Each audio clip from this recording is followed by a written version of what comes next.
10.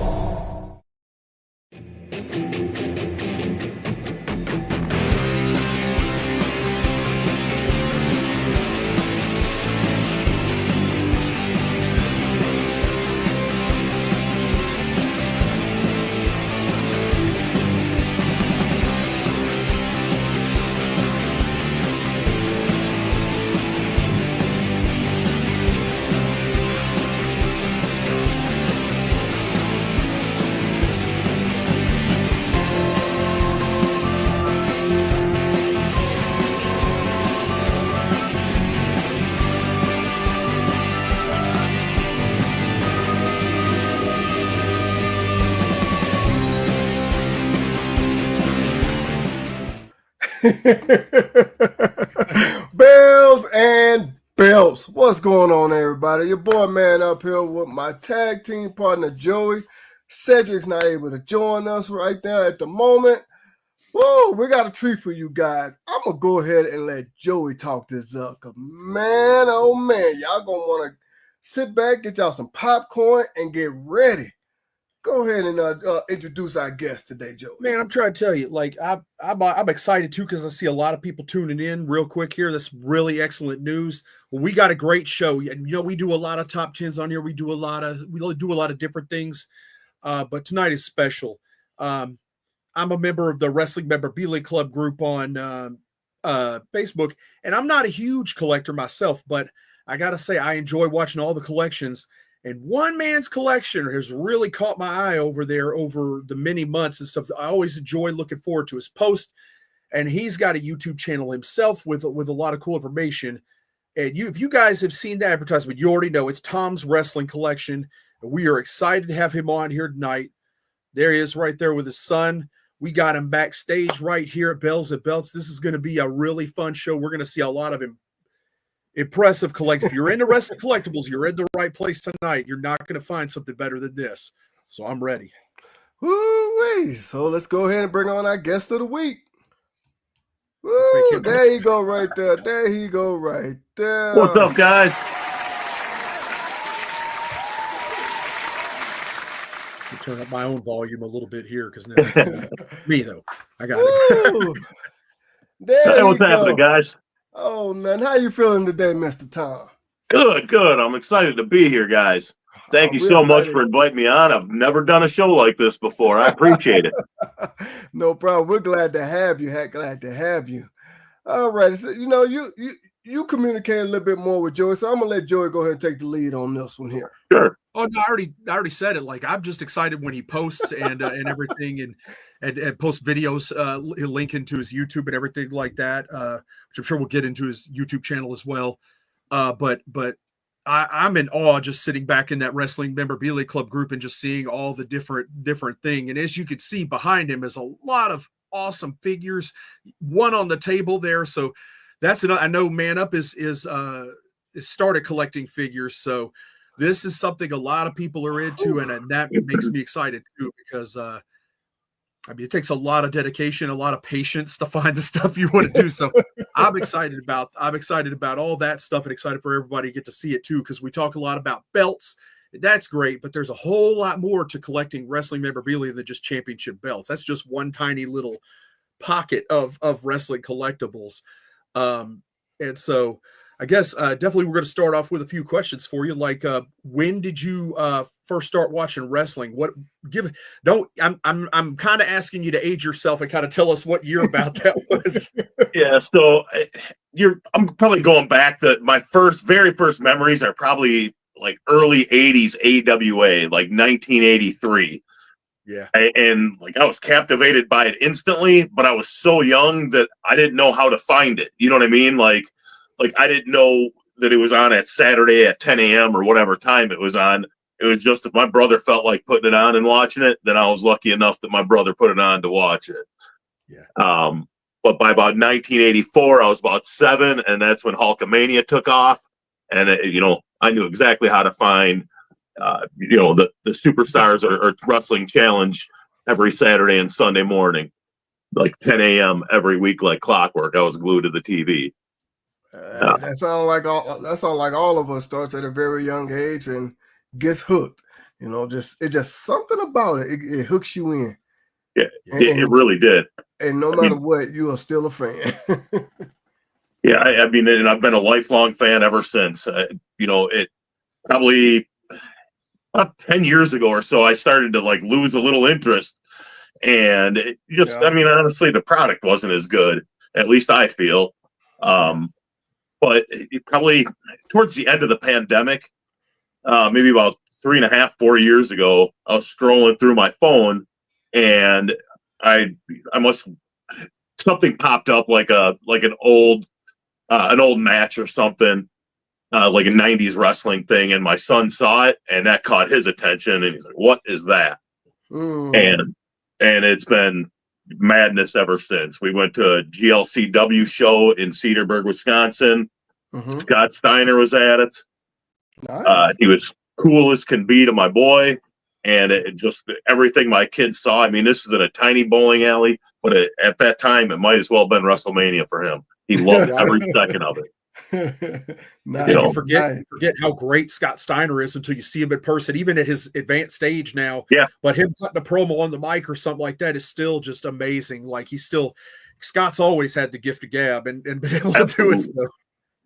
Absolutely. Like he was wonderful. Like that's got kind of a reputation for being a jerk, but he was cool as can be, you know, sat my son on his lap. And I think I've got the picture up here somewhere, but he was cool as can be. And that was the first of, I bet we've been to 50 shows at least in the last 4 years.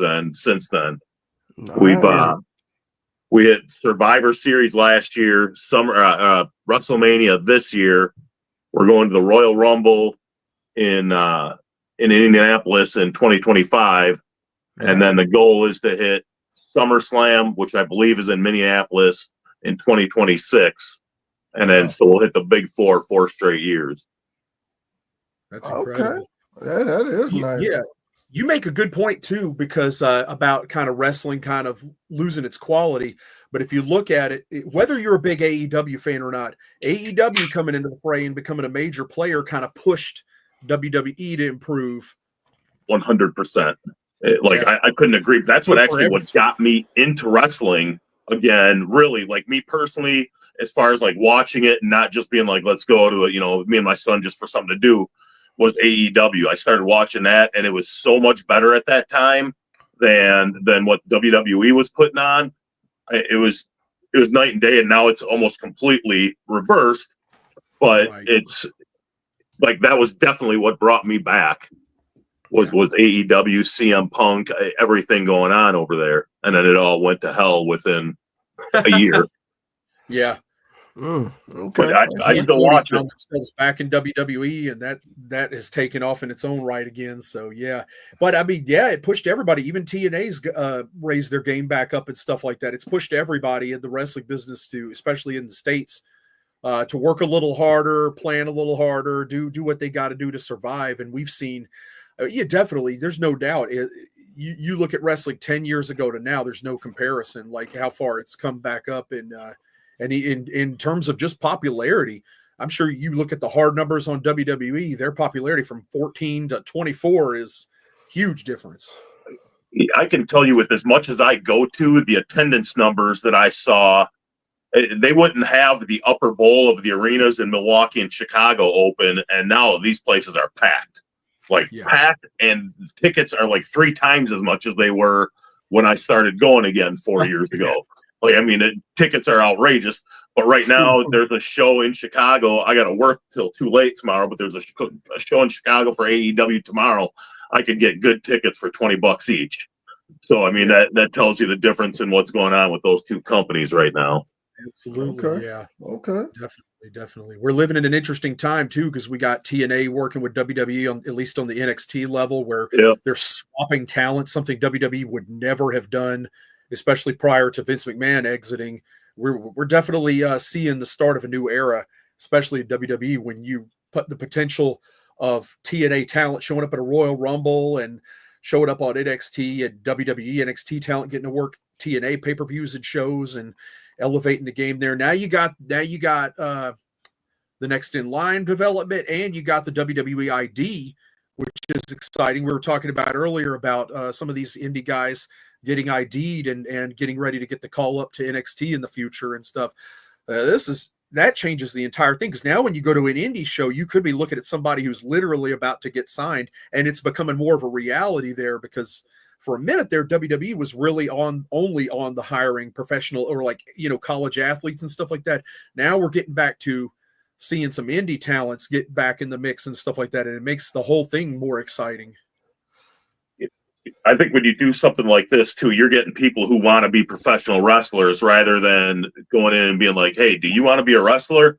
You know what I mean? Like, you get great athletes that way, but you don't necessarily get people who love what they're doing, like people who grew up as fans. You probably need a little mix of both, but I think it's good to have people that grew up being fans in the wrestling business. Yeah. It's interesting to see when they try to get Gable Stevenson to be the new Kurt Angle, and it just wasn't there. It's like Kurt Angle took to pro wrestling and just soaked it all up and became the main event star he would go on to become and have a top career in WWE and in TNA. But you saw it's like Gabe Stevenson, whatever his name was. He came in, and it's like he never even started to get professional wrestling at all. It's like, here's this Olympic gold medalist, this NCAA champion and everything, and it just wasn't there. And it's like, you can't just put any athlete into this role. They gotta want to grasp it. They gotta want to be entertaining and do all these different things to be good at it. Yeah, I gotta agree. I never thought of this till now, but you could almost argue that Kurt Angle was nearly as good of a pro wrestler as he was an Olympic wrestler. He was so good at one point at every aspect too. He was arguably the best in-ring performer in wrestling for a while. Like, at least I was entertained by him more than anybody else for a stretch. And his character work was amazing. He could be the badass, he could be the funny guy, he could do anything. He was great. When he had time off, he would end up being the general manager for a while. He always had a role. They always had something, and you had to have him on the show. I think that was just because his heart was in whatever he was doing. Yeah. Let's just say he didn't go to wrestling. Let's just say he wanted to be a mailman. I think his heart would have been in that. That's just the persona I get from Kurt Angle. Work ethic. Yeah. If I'm going to do this, nobody's going to be better than me. That's how I took it. But let's go. Go ahead. Oh, go ahead, man. I was going to say, let's go ahead and get into your wrestling journey. I know everybody want to get to the figures because we're looking at all them figures behind you. But we're going to tease the audience a little bit. Sure. First, let me say this here. I see that World Greatest Dad belt right there next to you. How many belts do you have? I only have 3 belts. So I've got this one. This is my favorite by far. This is my favorite piece of memorabilia I have, because I got this for Father's Day from my kids, and that means the world to me. So any video that I can have, like that I have room on the table for, I've got to work with a little tiny table. I have this kind of sitting there. Yep. But other than that, I've just got, as part of my Hulk Hogan display, basically, is the WWE shop Winged Eagle and NWO belts. And neither one of them is really true to form because it doesn't have the WWF. And I'm sure there's a WWE logo somewhere on that WCW NWO belt. Okay. But I don't know enough about belts to be confident to go out and buy an expensive one, because I don't know what I'm doing with it. You know what I mean? Yeah. Like, they get the job done anyway. They remind you of what you want to be reminded of. So. And that's just it for me. Like, I'm not I know you guys are huge into belts, and I love seeing some of these collections. Like, I think I was watching one. You guys are up on my TV over here right now, and you had the TV title, the red print TV title. I love that belt. That's one of my favorite all-time wrestling belts. Okay. All righty. Now, you mentioned earlier that you been to about 50 shows in the past few years or whatever. Which one is your most memorable? Yeah, WrestleMania for sure. Just being able to do that with my son. We went to Philly for it. I live in Wisconsin. We made it a full family trip. And so my wife and daughter kind of did their own thing. And then my son and I, for the most part anyway, we did WWE World, and I want to say it was WrestleCon that was there. my daughter actually comes with. She likes doing the signings and stuff, and she knows mostly the AEW people. But that was definitely like that whole weekend was amazing. It was almost too much. Like there was so much going on, and I'm getting too damn old to be going from morning to night, you know. But getting to do WrestleMania with my kid, he loves Cody Rhodes, and John Cena is his favorite wrestler, and to see Cody win the title with John Cena being involved, it like I almost cried. I'm not gonna lie. Yeah, That's that. You know, as us being fathers, you know what I'm saying, and our kids taking into our hobby, that makes the hobby even more special. Yep. That makes it even great. Because just like you, my daughter has gifted me some stuff as well too, and it is an awesome feeling. You know what I'm saying, when you get to do this with your kids and they love it, it's genuine into it as well too. 100%. Yeah, so that is a great feeling. You know, the best thing ever. But let's go ahead and get into that one particular figure that you got right there in front of you. You want to go ahead and explain that, sir? Sure. So I just got this last week. I haven't put this on my channel at all, or I haven't posted it on any of the Facebook pages. This is a graded 1992 Series 3 Hasbro Hulk Hogan. It's an 85 grade. It grades up to 100, but this is the best one I could find is the 85. But I'm a huge Hogan guy, and I'm just starting to kind of get into more of the graded figures there. I don't know how well that's coming across on camera there. Yeah, we can see it. Yeah. Oh yeah, it's coming through nice. It's coming through nice. But yeah, this is an awesome figure, and I'm pretty pleased to have it. And the way it displays here, perfect. The way this company does it. CAS is one of the figure grading companies. That and AFA are I think the two biggest ones that do it. But as far as graded figures, I'm just starting to scratch the surface of that. Wow. Okay, then. Okay. You got anything for him, Joey? No, I was looking back there, man. He's got I'm seeing a Kane picture back there too on the wall. It caught my eye. I was like, man. No, Man Up's a huge Kane fan. So that's actually back here, depending on which one we're looking at, right up here. That's actually the ring. That's a wrestling ring. Oh wow, okay. I just thought that was a picture back there. I couldn't tell, but that's the one that caught my eye. Was back behind you there on that side, yeah.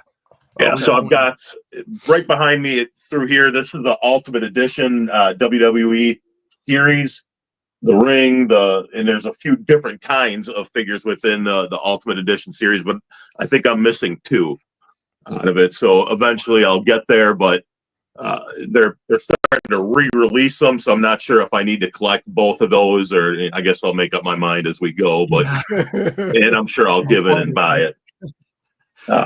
Okay. One reason or another, I gotta buy everything. I gotta ask you this question because this been on my mind. I personally do not like to take my figures out of the packaging. What about you? It's a mix. I'm getting more into keeping them mint on card just because the value holds better. Mm-hmm. The issue that you run into after you start collecting is you just run out of room.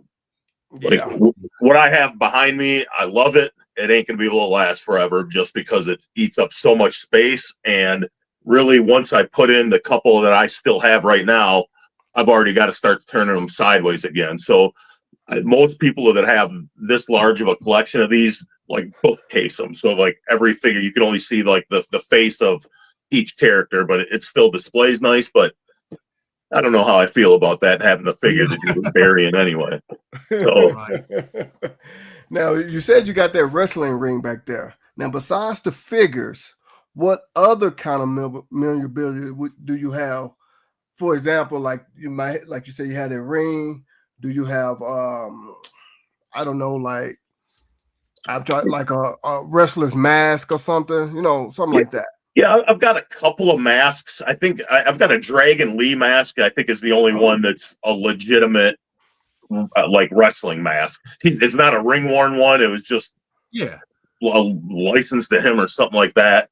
But the other ones are just knockoff masks that have autographs. It's who do I have over? Demolition and Juventud. Okay. I've got a ton of autographed posters That was gonna be my and next question. yeah, autographed Yeah, I posters, see a lot of the pictures up top in the display back there. That's cool. 8x10 stuff like that. I've got binders over here, like with a couple of pages full of those too. Like I don't ever sell any of this, at least not yet. I figure maybe when I retire, the kids start going to school, college, then we'll start looking at selling. Good point. Now, is those some wrestling buddies I see behind you? Yeah. So there's like I'm real big into the Major Wrestling Figure podcast with Matt Cardona and those guys. Yeah. I'm gonna get up and try to push in my little tripod. And they've got their own wrestling buddies. And then there's from OVW. Sorry guys, bear with me for a second here while I'm moving. Take your time. From OVW, there's with you? Yeah, we're still here. Okay. From OVW Cash Flow, he's one of the guys that had a pretty big role on the Wrestler series that was on Netflix. Yeah, he's been on AEW too.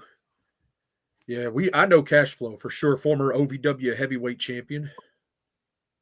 Yeah, absolutely. While he's getting that together, let's go ahead and get to some of these comments. Yeah. Please, people, comment out there. Everybody, make sure you're commenting on it. Let him know if there's something you saw back there you want to see, so he knows what you want to see while we're looking at things. All righty. Oh, here Israel. I can't say this name. I think it's Midian. If I said that right. Lots of figures I see. Ever think of getting 3D printed statue?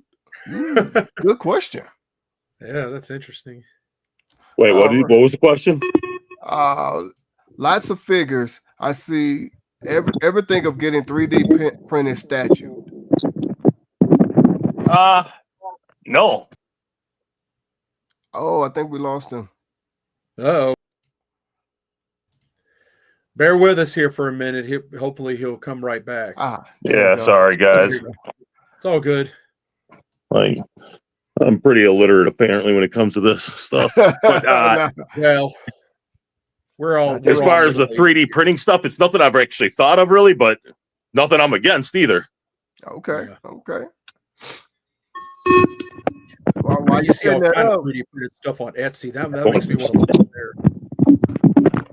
While he's setting that up, I am seeing a lot of interesting stuff. Yeah, sorry about this, guys. You can always just hold it and kind of show it if you want to, like, if you just got to hold the phone or. Yeah, might end up having to be that way. It's all good. It's all good. It's all good. Right now, you want to walk around and talk us through your collection? Yep. We're going to take it out. You can just carry the phone around and show us whatever you want to show us out of it. I feel like I'm going upside down no matter where I go. Uh-oh. There we go. All right. You are upside down. I am upside. See? Yeah. There you go. Now I'm upside down to me. Now, there we go. All right. Don't worry, y'all. We're getting it. Now we're seeing even more stuff behind him there. Like, that's cool. Like, wow. Oh, wow. Trying to figure out how to turn you guys around. Or turn me around, I suppose. Oh, yeah. Do you got the little thing up there with the, I don't know how it is on every phone, but.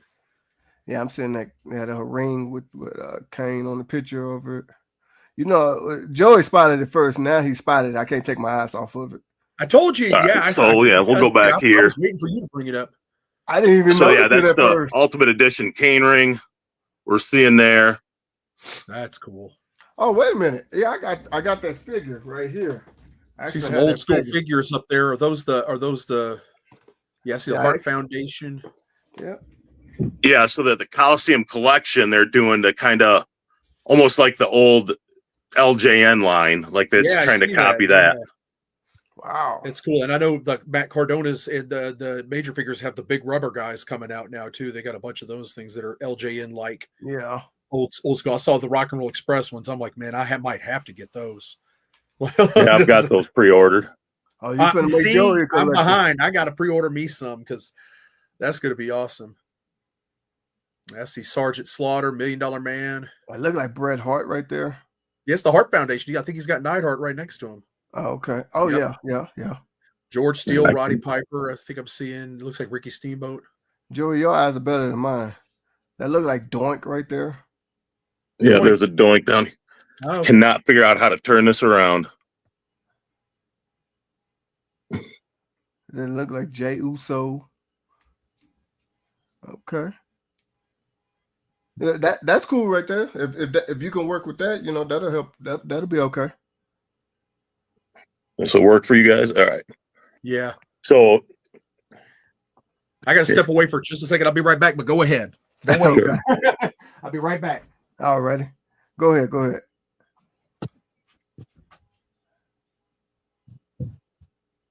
all right, I'll move you guys past the Ultimates now.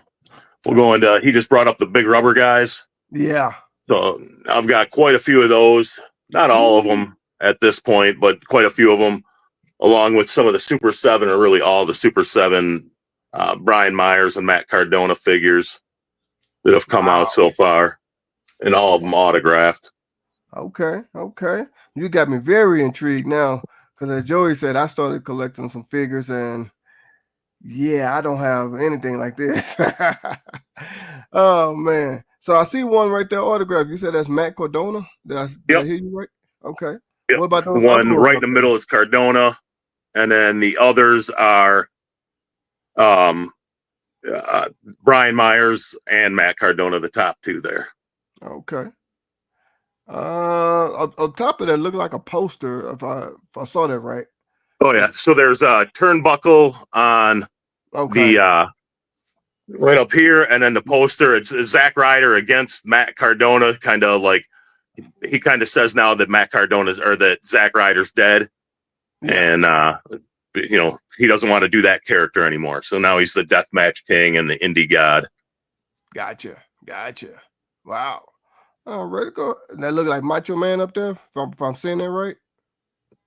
Yep. There's two different variants, or two different variants of the same mold of the Macho Man right now. Maybe even a third one actually that I just don't have.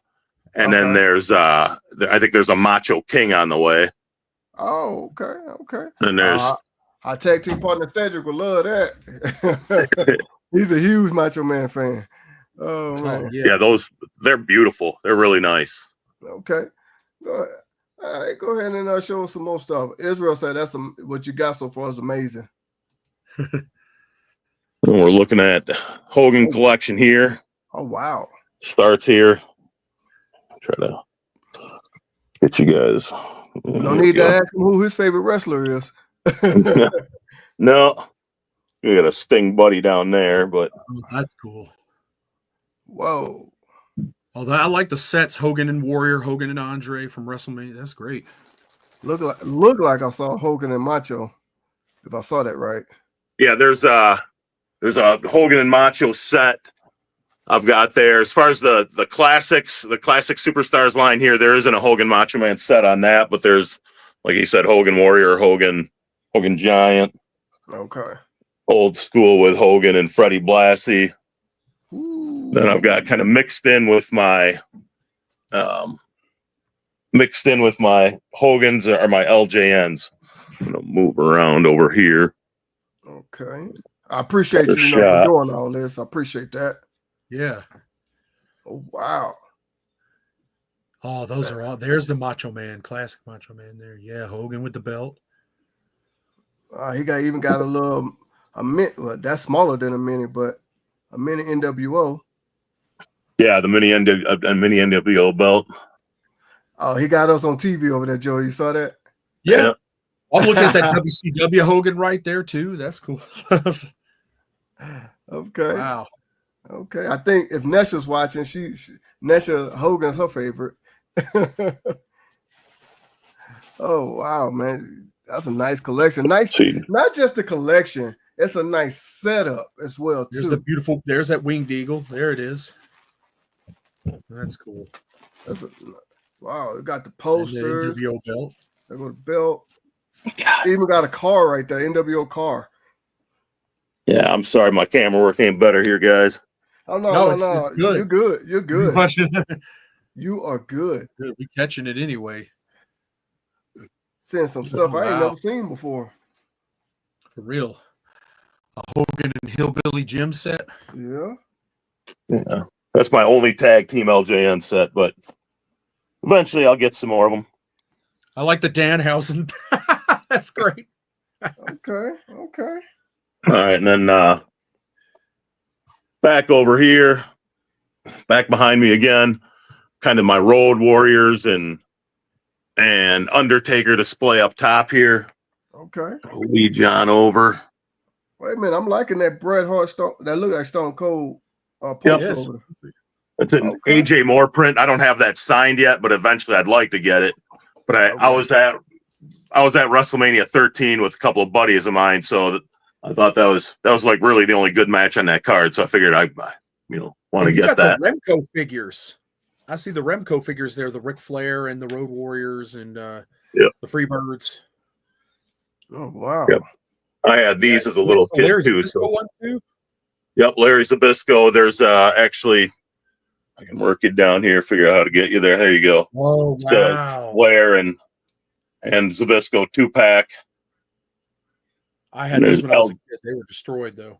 yeah, mine too. If only we, if we knew back then what we know now, we would have never destroyed Well, it. yeah, life would be a lot different, wouldn't it, if we had wisdom when we were young? Yeah, I'd have still done it. Let's be honest. I wouldn't have cared. Yeah, you're right. Oh man, yeah. See, one thing I want to talk about too. How did you come up with how you wanted to set it up in your room? Honest to God, like I've spent like hours just staring at what I do here. Like for everything that I have set up, I've had a million ideas to tear it down and do something else with it. Like I'm constantly running through my head of what I can display and how I can display it, and got kind of I don't know how it's coming across on camera there, a little arena that I do. Yeah, Really, my son does it. Yeah, I'm liking that. Okay, I So, see that arena. Okay. My son spends a lot of time down here. Yeah. Oh, there go those masks. Okay. Yep. Is that the Fiend mask? Am I saying that right? No, there's no Fiend. The middle one there's the Dragon Lee, then there's Demolition and the Juventud. Okay. I see the Sting Galoot figure too. That's awesome. Yep. That's his rookie figure at that mint on card. That back in the 80s too. You know what? That's when I never got into the Galoobs. I don't know if they were just a little bit after my time, maybe. Yeah. You know, like I never got into Hasbro's as a kid. Like I was by the time they got, started really going, I was done. Yeah. Wow, man. This is amazing setup here. It's not just the figures for me. It's how you got it set up. Like it's awesome. If I was to just walk into this room, it's like you got a section over here of certain things, section over here of certain things. You know what I mean? And it's like that to me. That's also amazing when you brainstorm how you want to display it, not just throw them all over the place. You know what I mean? Yeah, a big part of what I do is my kids help me with this stuff. Like they come up with ideas. My wife has ideas sometimes for stuff I can do. So, I mean, anytime I can incorporate any of their ideas, I'm all for it. Yeah. Especially with the kids. I've got, this is the AEW section as much as, see what I'm talking about? AEW much maligned here, but I've got, but they got cool stuff. So yeah. I mean, it's, you know what? I keep going to the AEW shows. So they'll turn it around eventually. Definitely. I saw the Danhausen. Do you have the Pepsi Phil action figure? I do have quite a few Phils in here somewhere. Yeah. I love Danhausen called CM Punk Pepsi Phil. He said he got him in there somewhere. Yeah, I know he does. That's why I'm saying it, because he got all the AEW figures up there. I'm like, I saw the MJF already, the one that was open. He'll find it one day. Yeah. Oh wow, This man. is the wall here is all either Chase or autograph figures. Nice. Wow. Yeah, it's And, got a Sting next to a Danhausen, next to an MJF. That's awesome. Yeah. and then wraps around here. This is one of my favorite pieces in the collection right here. It's actually from the weekend of Brawl Out, but it's the majority of the roster. I still need the Elite and MJF, I think, but everybody else is on there from that show. And I went to that with my daughter, and she's been with me when I got a bunch of them. My son's been with me when I got a bunch of those autographs. So it's a pretty cool piece. About how many autographs do you have? Figures, posters, whatever. About how many do you think you got? Never mind. He gave hundreds. I don't know. Yeah. He gave that face. I already said, oh, too many. He probably forgot. Yeah, I've never even tried to count because I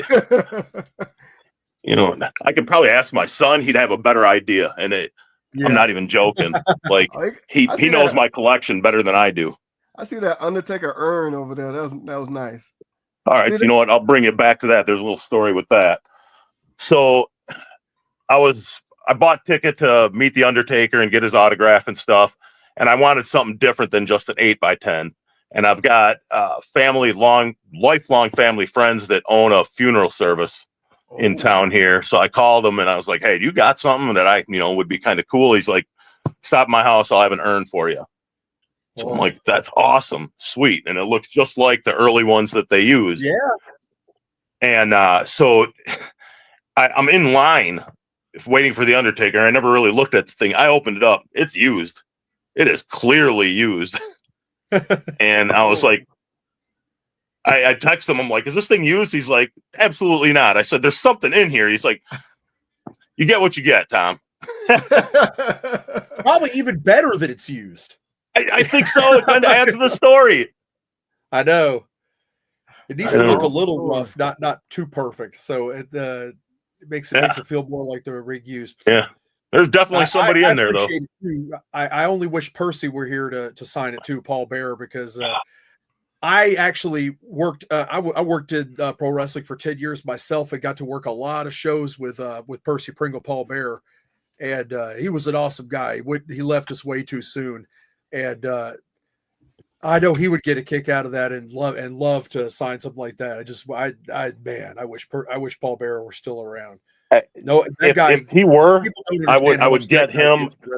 Too.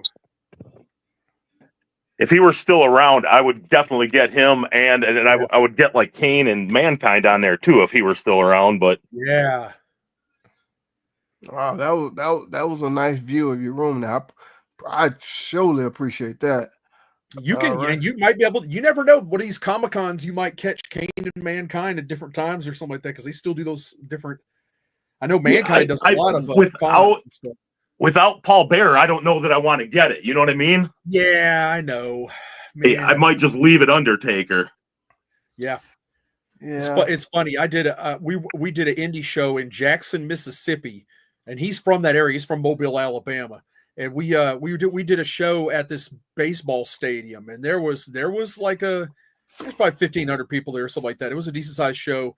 And this is in like 2005. So we had like Buff Bagwell, Road Dogg, a bunch of guys that were in WWE and WCW. And he was there and he had an interest. He came in a hearse. They drove the hearse in and it was him. Wow. And we had Jerry Lawler's ex-girlfriend, Joni, and she was like the commissioner of the company, or she was some kind of figurehead, and she brought him in and he actually became the new commissioner of the indie company that night. And he rode in a hearse, and she went around and opened the door, and he came out, and people were shocked. But he was so cool, man. That he is a funny guy awesome. Too. I'll tell you that. Yeah. But that's one of those things, man. Paul Bearer left us way too soon. No telling if he would still be involved in some way, because these guys disappear for a few years and then they come back. Yeah, so I want to ask you a question. Do you still have, and what is, if you do still have it, the very first figure you got? No, the only thing that I have from my childhood, I actually found a couple months ago. We sold my mom's house. It's the Hulk Hogan dumbbells from his workout set from when I was probably 7 or 8 years old. Wow. That's it. That's still I, cool. and I think they just kept it. I think my parents probably used them at some point. They're good enough for Hulk Hogan. They're good enough for me. Absolutely. Wow. Little 3-pound dumbbells. I think my mom was walking up and down the steps with it, here and there. All right. Israel says, wow, all different kinds and different companies. What? I appreciate all wrestling. Anything I can watch, I try to watch. I want to support everyone. And even if one league isn't doing so great, I'm never going to pull against anyone. It doesn't make any sense for me as a fan to root against another company to fail. So I try to support everyone. That's cool. All right. Competition is good. It makes people raise their game up, and that's what we're talking about earlier about AEW coming in, making WWE have to think outside the box and do some different things, because AEW signed up a lot of big name talent, especially at first, before WWE eventually get CM Punk and Cody Rhodes and some of the other talent like Andrade and some people like that had went over there and had come back. So yeah, you got to really start thinking when they start offering more money and less dates and stuff like that. You got to really start coming up with it. But you look at what they're doing now. You got Julia, you got Stephanie Becker coming in. You got some international talents that are mega successful outside of there. They're going to bring that skill set in. Here's a question for you. Who in WWE right now on the roster, NXT or main roster, do you think is underutilized and you'd like to see him get a run higher? Ooh, good question. Good question. Yeah, that is a great question. I think in all of wrestling right now, at least North American wrestling, Wardlow is, I think, criminally underused, at least. And I'm not even saying that guy's got all the goods, but he was so hot and then you did nothing with him. And it's inexplicable. To give him a run of some sort and see how it goes. Or he should go to WWE and see how they use him. They probably would do something with Wardlow, probably, because look what they're doing with Ethan Page. Look what they've managed to turn Ethan Page into, and he's a star. He's coming up, and it ain't gonna be long before Ethan Page is run roughshod up on the main roster. So and he was nothing in AEW. They used to, he was good in TNA before when he was with Josh Alexander in the North. Yep.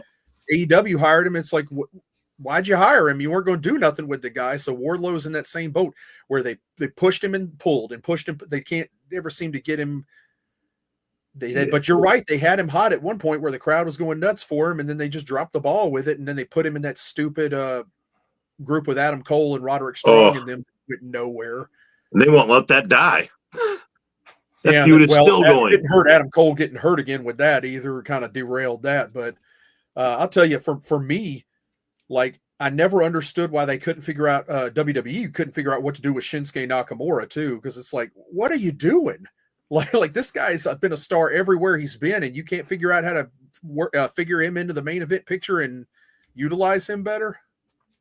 It feels like they never quite understand just how over some of the foreign wrestlers can be. Yeah, especially, he's like, even without being able to speak great English, he's got so much charisma, and it's whether he's a face or a heel, it's great. Yeah, and he's wonderful at playing both ends of it, and he's great in the ring. Absolutely, that's the thing. And now he's in his 40s. It's like, if you're going to pull the trigger on him, you got to do it now. And I mean, that's one of those things. He was a guy that, despite how rough he was in the ring, he was always, even in New Japan, where it's not heavy on the, that charisma and entertainment aspect. Shinsuke Nakamura was always that guy that kind of crossed he kind of crossed over and people were just drawn to. And it's like, and I know that's why they hired him, because they saw that he had that. And I kind of compare him to Jeff Hardy in a way, because Jeff isn't a good promo, but Jeff's just got that magnetism that draws people. Shinsuke Nakamura is the same way. You just know when you see him, he's a star, and there's something about him that draws you in to watch him. And they had him hot when he won the Royal Rumble and he was going into that WrestleMania match with AJ, and then they just screwed the pooch on him and let it go. And it's like, what are you doing? And now it's been like 4 years since then. It's like, what are you doing with this guy? Like he could do so much more. And it's like you said with Wardlow, it's like, what are you doing, guys? Like, you got to figure it out with these people. I agree 100%. It's some of these guys I think are suffering as much as I like the longer title reigns and more meaningful title reigns. Some of these guys are suffering. They're not getting the title reigns that they would have gotten 10 years earlier. Yeah. But that said, they didn't mean as much either. Who cares if you're a world champion when everyone was world champion? Yeah, let's be honest. That's how guys like Dolph Ziggler got a title run. The Miz's first title run. It was kind of like they were just throwing it on him to see what would stick, and it didn't really work on those guys. Those guys made it to a certain point, and they were never. Some of those guys were never just going to.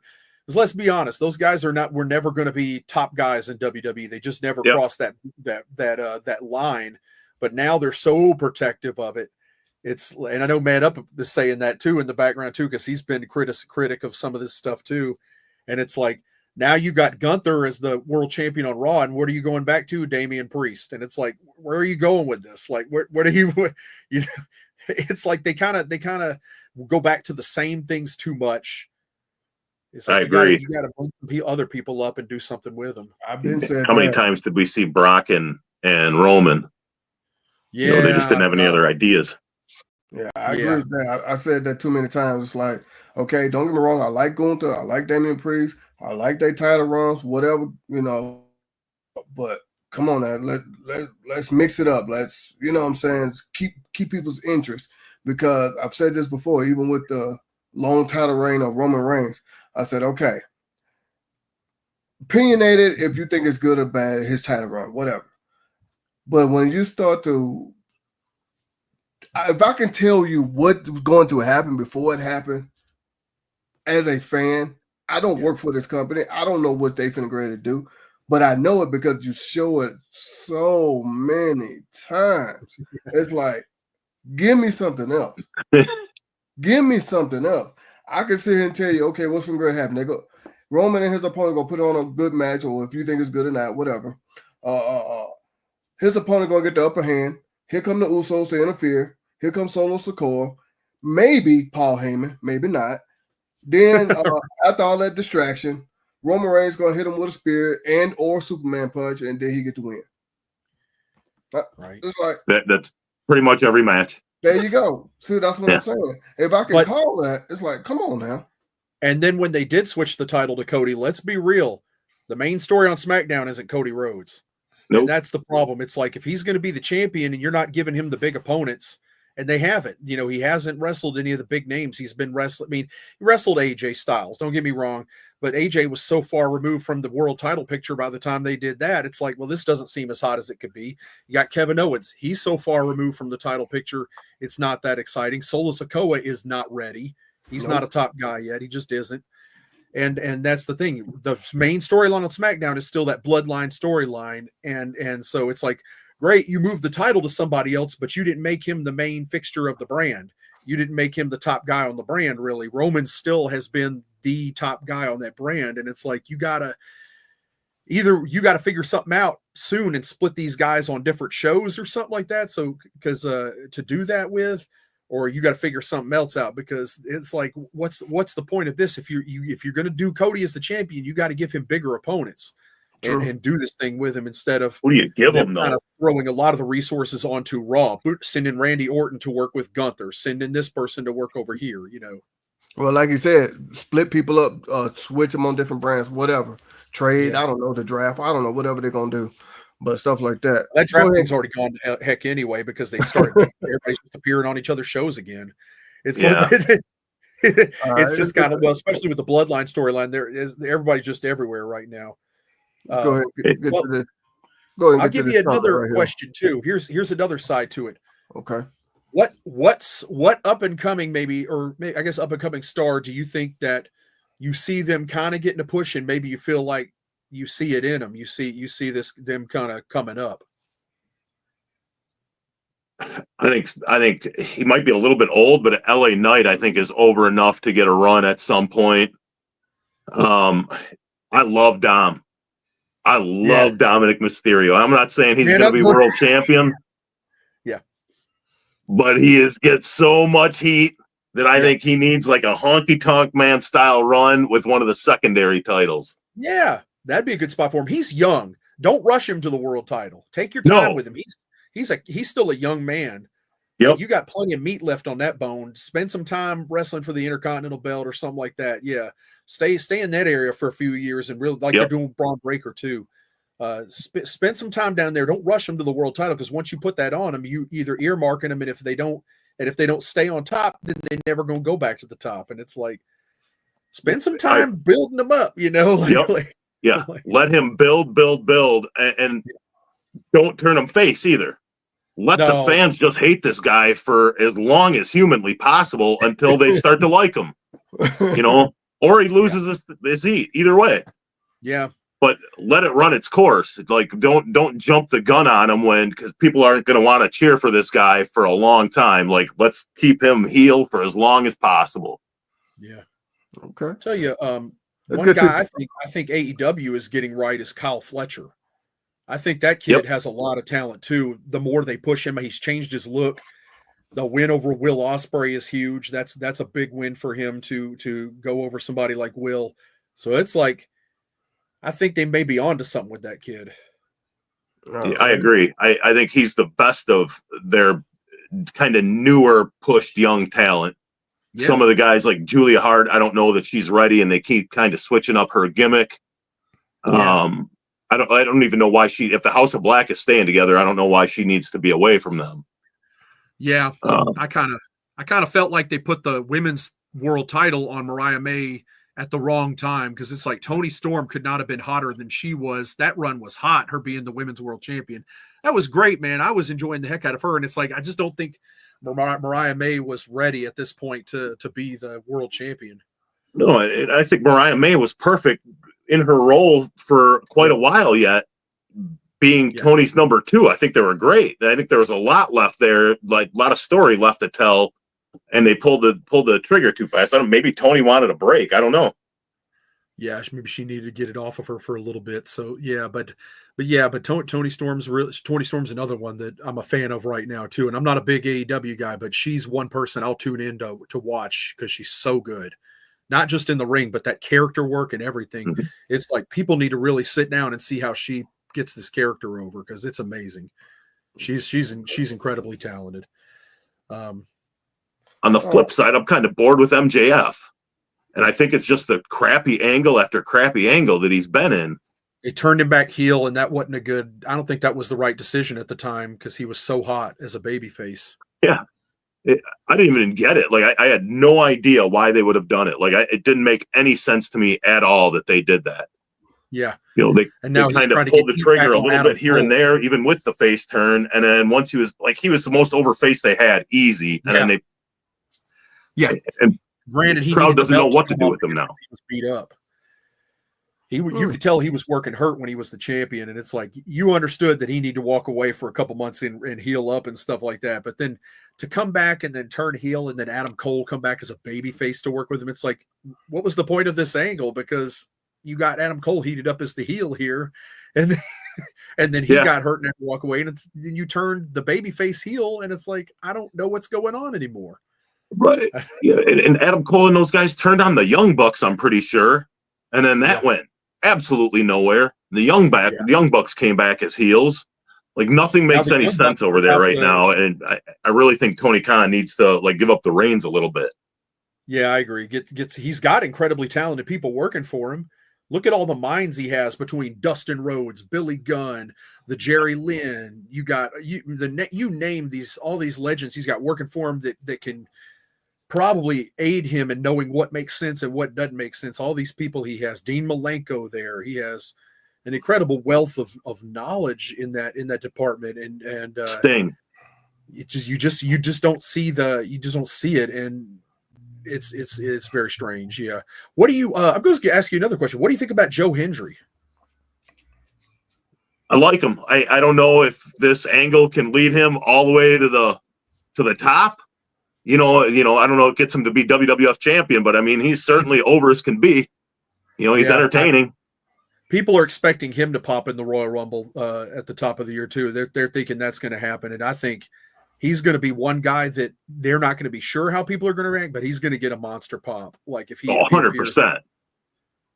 Like everybody knows. I want to say that there's stuff like you see people like on subways singing his song. Like, I mean, he's kind of crossing over a little bit, and he's just in NXT and TNA. Yeah, that's unheard of. Yeah, and the guy, but I think TNA made a mistake because they put him in there with Nick Nemeth and didn't put the belt on him, and it's like, I don't really care. Is that because he's leaving? That's the only thing I can think of, is that they know he's going to go.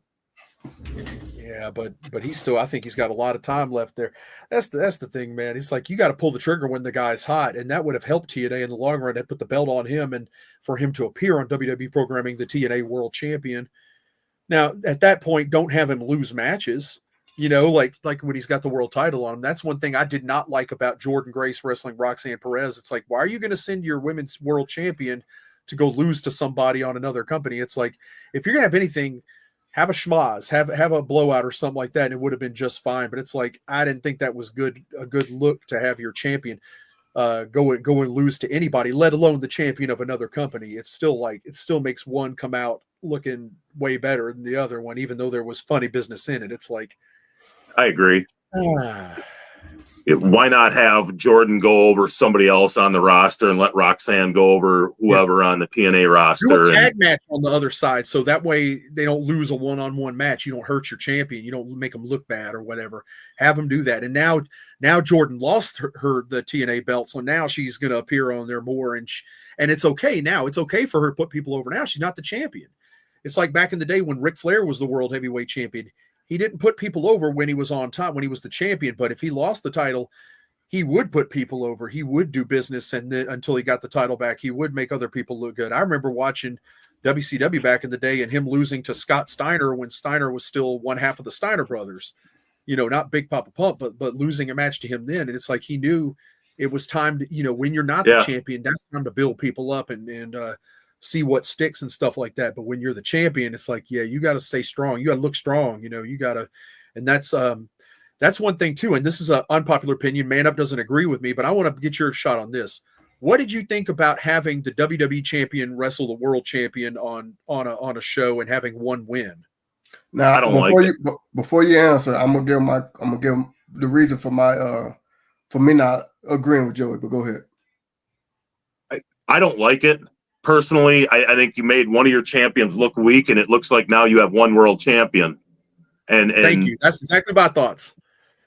I was telling the guys, I get their point on that, but it's a little bit different when you got them we're not talking about the politics of it. We're talking about how. But that's what I was saying. But that's what my argument was when they were saying this is what they want. Yeah, you got to give them what they're paying for. No, you don't. If they pay for X, Y, Z, you're not going to give them A, B, and C. You see what I'm saying? I don't think you have to give them what they want. You got to make a decision on what's best for your company and your champions too. At the same time, you got to have your foot in that. And it's like it's when basically, if you're going to have two world champions, you have to keep them far from each other, or at least not wrestling a one-on-one match to keep them looking as equals. Now, basically, Gunther might as well be the Intercontinental Champion because he's not the top guy, and you made that clear to us by having Cody Rhodes beat him. I agree with that 100%. You get one guy to push or for each brand, and now one guy looks weak. Like, to me, it's just back to looking like you have an Intercontinental Champion on one show and a World Champion on the other. Yeah. And I guess there's nothing wrong with that, I suppose. But that was why did the match even need to happen? Like, for instance, when Roman had both the belts and they had the U.S. championship was like the top belt on Raw at the time because they didn't have a world champion. It's like, what's the difference between the U.S. title being the top belt and the world heavyweight title being the top belt? It's like nothing. It's the same guys wrestling over it, and it's seen in the same light because you made it clear that this championship does not mean as much as this one. And that's the type of things. It's little things like that have a long-term effect on things and stuff. And it was seen that way back in the 2000s when you had the other world heavyweight title in the WWE championship. It's like, it was very clear, they made it very clear over time when people like Jack Swagger were winning the world heavyweight title that this was not the big belt.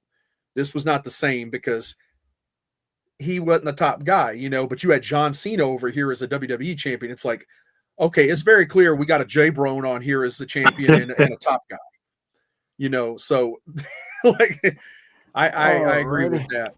All righty, we have hit that 1 hour mark here. You got any last things you want to say there, Mr. Tom, about your collection? No, I mean, I appreciate you guys having me on. Hopefully we could do it sometime again soon. Yes. I would love to even just come on and chat about wrestling. Hopefully I can figure out the camera a little bit better for you guys next time. But yeah, No, we're gonna anytime do you it. guys We're gonna want me do it. on, I'd be glad to come on. Oh yeah, we would love to have someone else come on talk wrestling with us. Oh man. But yeah, I want to thank our special guest, Tom's Wrestling Collection. Let them know where they can find you at, sir. And Cedric says, thank you, Tom. Let everybody know where they can find you at, Tom. Thank you.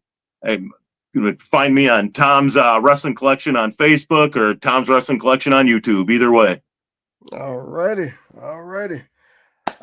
So I want to thank our special guest, Tom, for our tag team partner, Cedric, right here, who was not able to join us today. Also, Joey there. Yeah. I want to thank y'all for watching this episode of Bells and Bells. This is the part of the in-between that we like to talk about, where we talk about more than just belts. We like to go dig a little bit deeper, like with the figures, going to live events, interviews, all of that good stuff.